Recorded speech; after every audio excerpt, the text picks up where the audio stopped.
To simplify, let's say I lost a person that I love, then you suffer. Okay, why do you suffer? Because you had a connection to what you loved, meaning you want to try to keep something inside of your life, that it stays as it is.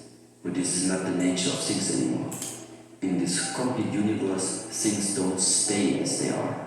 So in the moment you want something which is not possible to hold on to, the suffering is already an integral part of it.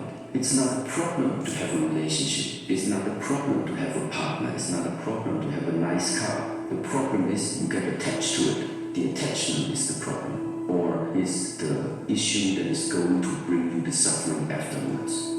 So one is greed, other one is hate. You don't like the financial department, but they keep on coming. That also sometimes causes suffering.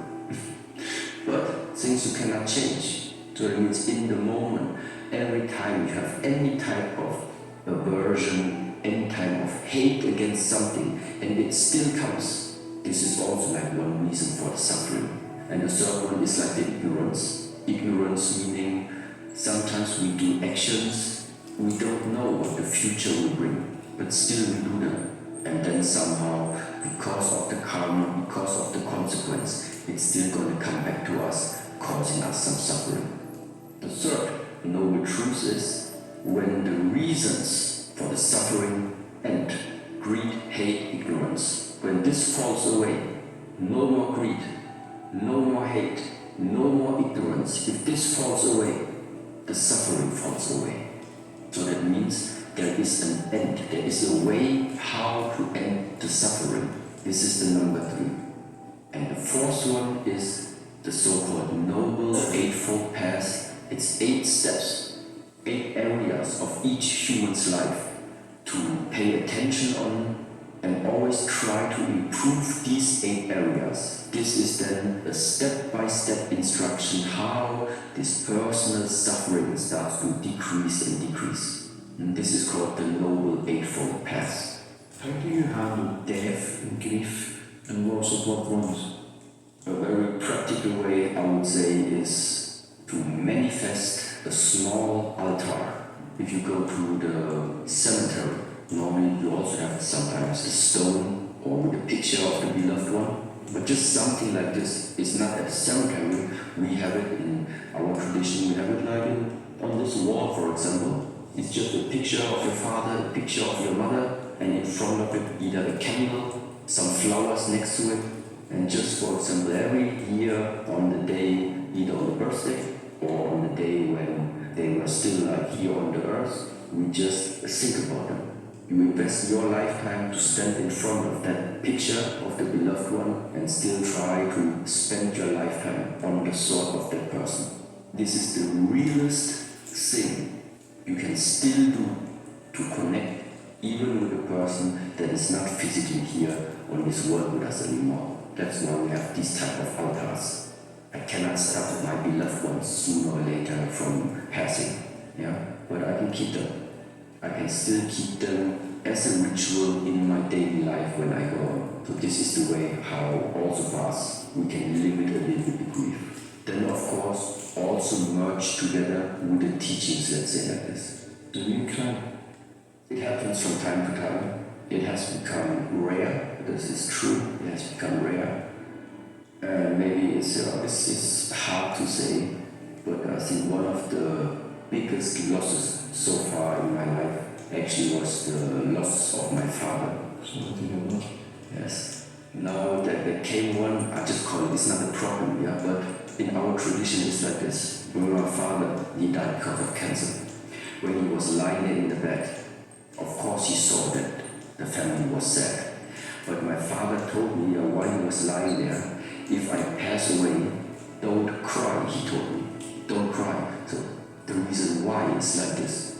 The way how we grow up, what we learn is, and what let's say we believe in, even when the body falls away, this is not the end, let's say. People call it the spirit still remains, the ghost is still here, the soul is still here. I don't know what it is, but we have also something similar. And the problem is when my father passes away, and then the family members are standing around the bed crying. soul has difficult times to leave the body because he realizes something is wrong. When the soul sees the family is crying, it's difficult for the soul to move on. It's difficult for the soul of my father to move on and find the next, let's say, transformation, reincarnation, however you call it. Because I grew up like this, because it is the way how I think about it. Energy just transforms. Energy needs to move on. That's why even when my father passed away, I did what my father said. Until today, I have not cried about it. And yeah, so this is to share this type, on the one side, teachings, to share this knowledge, to speak about the different cultures, yeah, where I come from, or where other teachers, masters come from.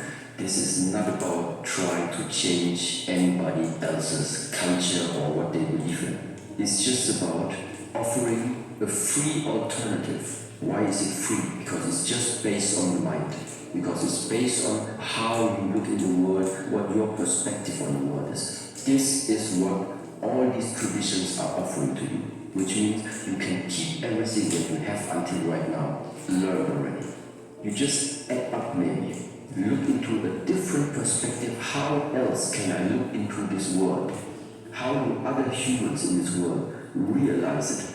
And maybe this will help you also to find some ways how some parts of the suffering, of the hardships that we have in our daily life, how you can tackle it for yourself. This is the main point, how I think these teachings should be used. It's never about replacing anybody else's culture.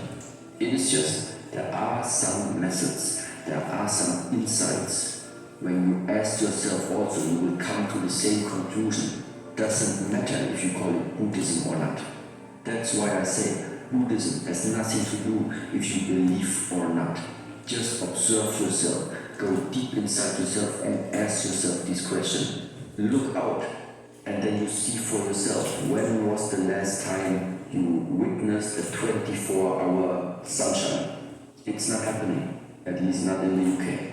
Yes, the Noble Eightfold Path. This, I would say, are the main teachings in all Buddhist traditions, and if people are interested in that, they will find plenty of it. So we really just need to go on YouTube or on Google, Four Noble Truths or Noble Eightfold Path, and you find thousands and thousands of information about it. I don't plan longer than 1 year. It's just unrealistic for me.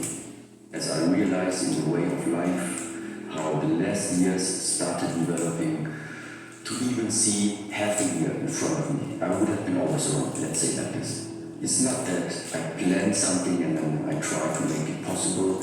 I would rather say right now that I'm rather pretty open and aware, walking through my day. Then maybe a message comes in, I read the message and I look inside my head. Do I see that this message, this inquiry, does it have a place in my future? Can I see the picture of it happening? If I say, okay, why not? Then it would be possibly something I start to manifest. So I do it. With other things I see, okay, no, I don't see this right now, then I just don't do it.